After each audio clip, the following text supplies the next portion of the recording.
Allô? Je suis en train de regarder dans un livre une définition que je connais, mais ça me tentait d'aller la revisiter. Parce qu'on dirait que des fois, je suis comme trop habitué. Puis je sais plus, je reste assis sur mes habitudes et puis c'est comme si ça m'empêche de reprendre quelque chose puis d'y trouver quelque chose de neuf. Et le mot que j'ai cherché, c'est le mot carême. Ça veut dire ça? Ça recommence encore, ça, ce carême-là, cette année. Le 2 mars, mercredi décembre, puis après ça, on s'enligne là, pour une quarantaine de jours. C'est le carême. Puis je lisais dans mon livre là, que le mot carême, ça vient du mot 40. 40 jours. Puis là, je me suis dit, 40 jours, c'est-tu long, c'est-tu pas long? Moi, 40 jours de régime, là, c'est long, c'est super long. 2 jours, c'est long.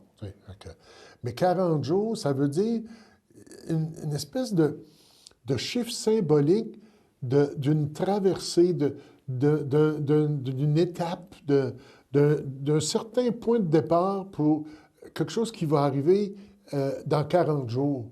Puis là, ça nous fait penser, puis c'est ça qu'ils nous disent dans le livre, là, ça nous fait penser aux 40 jours de Jésus dans le désert, ça nous fait penser aux 40 ans que le peuple d'Israël a traversé le désert. C'est des périodes. C'est pas fixé, là, 40 jours, là, à une minute près, là. Mais c'est une étape, c'est une période, c'est un laps de temps assez prolongé pour que ce que ça va donner, ce que ça va nous permettre de vivre, bien, ça soit prolongé dans le temps. Tu sais, si le carême, ça durait 2, 3 jours, bien, on dirait, là, ça vaut pas la peine, tu sais, là. Mais 40 jours, oh là, c'est plus sérieux. Évidemment, on a peut-être des fausses, je dirais fausses, mais pas tellement des fausses, mais d'anciennes façons de concevoir le carême. Je sais que beaucoup de personnes qui m'écoutent, vous allez dire, ah oui, mais dans mon temps, il ne faut pas manger de viande, puis il faut la jeûner, puis il faut la faire ci, puis ça, puis il ne faut la pas aller, faut la faire son carême, puis j'ai en tête là, des émissions anciennes là, où ils disaient, là, faut pas faire de relations sexuelles, puis il faut pas faire ci, puis il faut faire ça. C'est le carême, c'est là. Puis des fois, même, il y a des gens qui disaient, en dehors de la période du carême, moi, il fait faire un carême, lui. Tu vas voir, hein, il va s'asseoir sur son steak et puis il ne bougera pas. Alors, c'est une période. Alors, ça devient sérieux dans le sens que si on y met ce qu'il faut pour une rencontre, un rapprochement, une façon de recommencer ou de poursuivre ou d'aller plus loin. Le thème proposé pour le carême qui va commencer bientôt, c'est renaître, le mot renaître.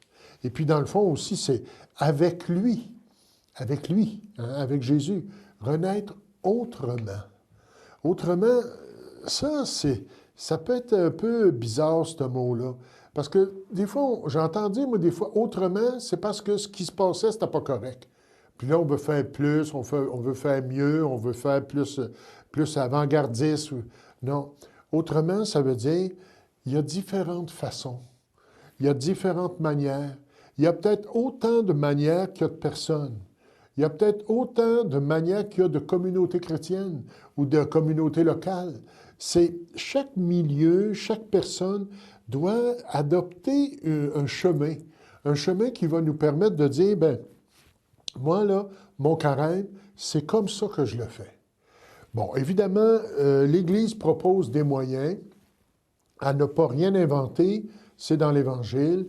Alors, trois pratiques, 3 manières, 3 façons, 3 conseils évangéliques.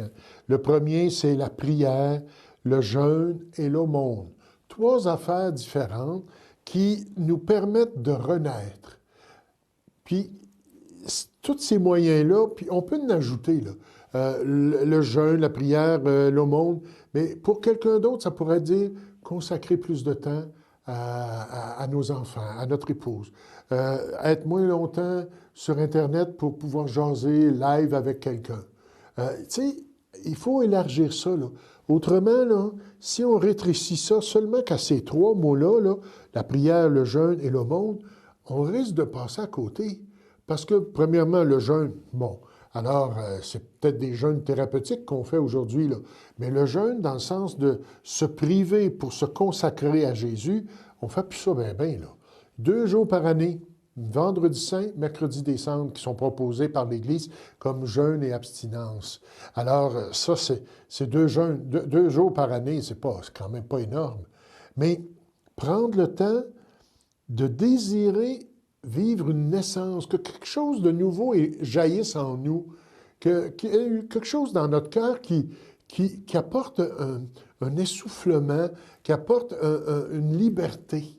Puis si jeûner, me priver peut-être de nourriture, mais ça peut être d'Internet, ça peut être de silence. Il y en a, là, faire silence, pas parler, dire un mot, pas dire un mot, là,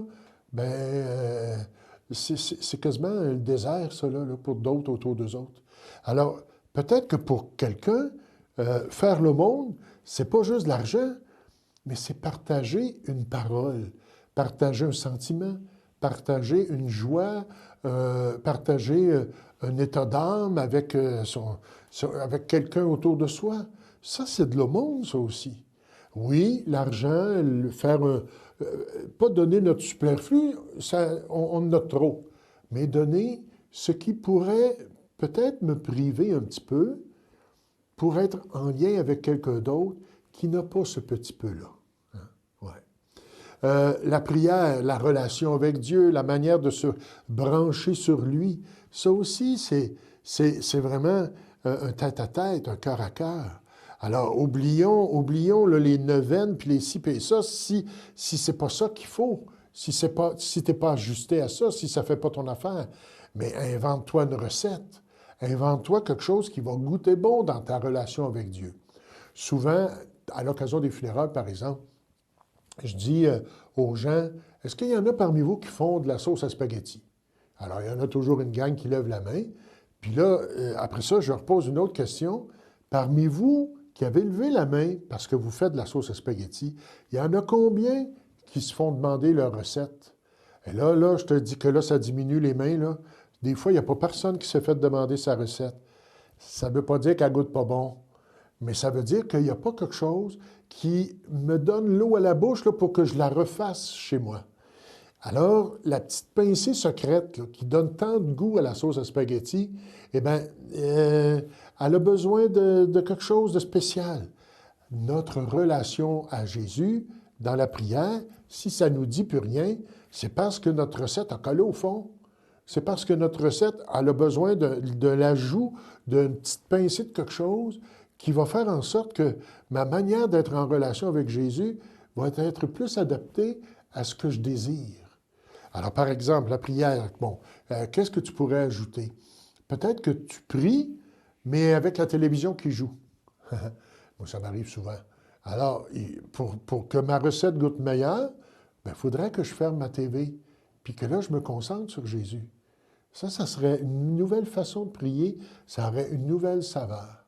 Peut-être que prier, pour moi, c'est contempler une photo, une image, alors que d'habitude, je suis planté là, sur le bord du mur, puis là, je regarde, j'ai 2 yeux dans la graisse de bine, puis j'ai les 2 yeux croisés comme ça, là, puis je ne sais plus quoi dire, puis là, je pense à ci puis à ça.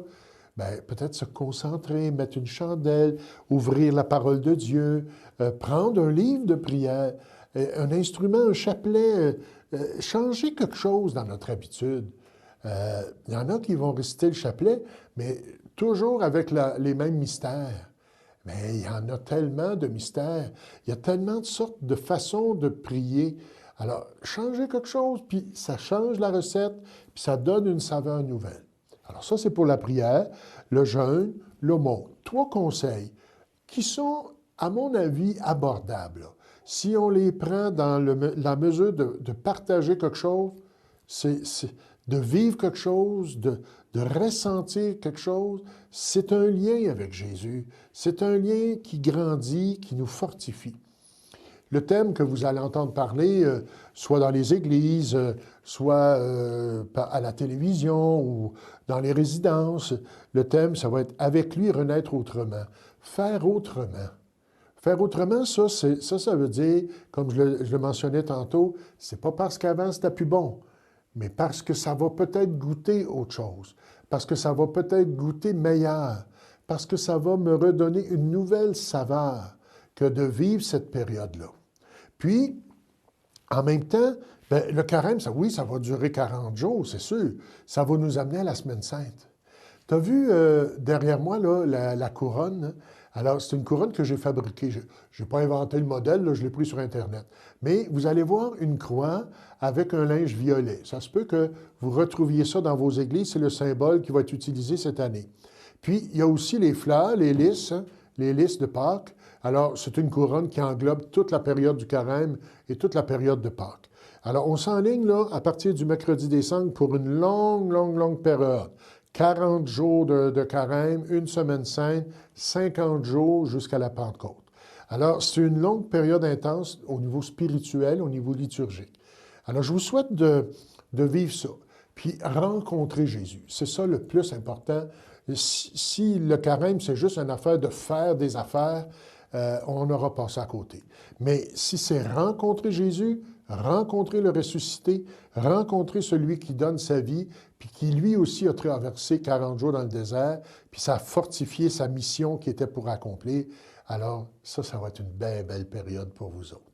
Fait que je vous souhaite ça. Je vous souhaite un beau carême. Puis si le mot carême là, vous dérange ou vous fait peur, là, dites-vous un temps de fiançailles, un temps de rencontre avec Jésus.